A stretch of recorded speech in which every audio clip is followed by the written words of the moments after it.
नमस्कार मित्रांनो, मी सदानंद मोरे. माझ्या नवीन व्हिडिओमध्ये आपले स्वागत. आज आपण महाराष्ट्रात सातारा जिल्ह्यात असणारे फलटण शहर व तेथील श्रीराम मंदिर व श्रीराम यात्रा याविषयी माहिती घेत आहोत. हेच फलटण शहरातील ऐतिहासिक श्रीराम मंदिर. हे श्रीराम मंदिर फलटणचे भूषण आहे. या मंदिराला दगडी तटबंदी असून मंदिर पूर्वाभिमुख आहे. मंदिरासमोर 3 दीपमाळा आहेत. हे मंदिर हेमाडपंथी असून मंदिराचे शिखर अतिशय प्रेक्षणीय असे आहे. फलटण संस्थान काळापासून श्री राम यात्रा उत्सव फलटणमध्ये साजरा केला जातो. यात्रेच्या मुख्य दिवशी रथाची नगर प्रदक्षिणा होते. नाईक निंबाळकर राजघराण्यातील सगुणा माता आईसाहेब यांनी 280 वर्षापूर्वी श्रीराम रथयात्रेची परंपरा सुरू केली.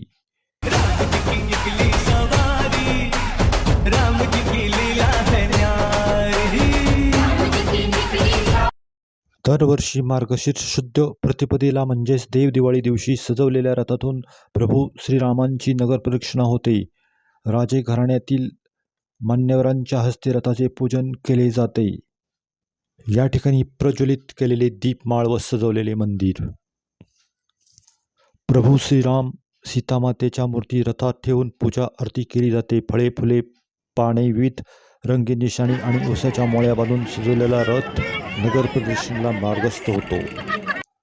यावेळी फलटण शहरात विविध खेळणी स्टॉल, संसारोपयोगी साहित्य दुकाने, पाळणे, फुगे इत्यादी स्टॉल येतात. या आठवड्यावर चालणाऱ्या उत्सवात आबालवृद्ध असे हजारो लोक परिसरातून येतात व या उत्सवात भाग घेतात व प्रभू श्रीरामांचे दर्शन करतात.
प्रभू श्रीरामचंद्र की, प्रभू श्रीरामचंद्र की.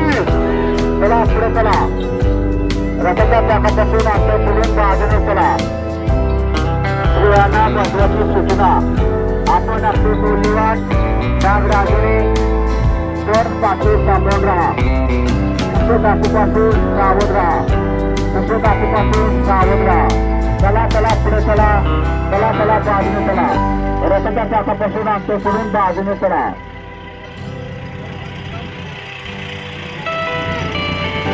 आपली सूचना. आपण आपली मौल्यवान नागरागिनी स्वर पाठी सांभाळून राहा.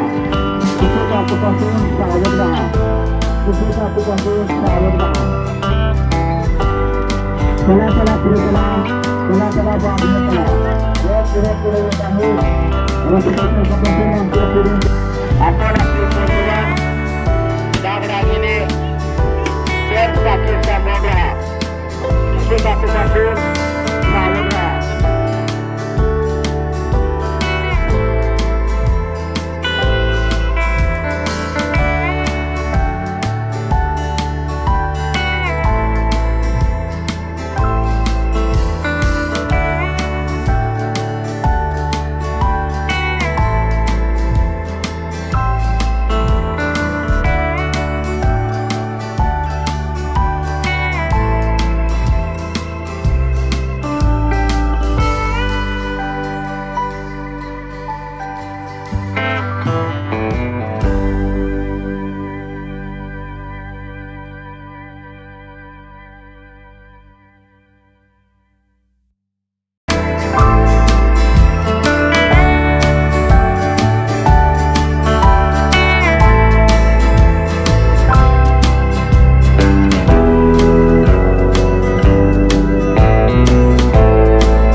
हात लावून असताना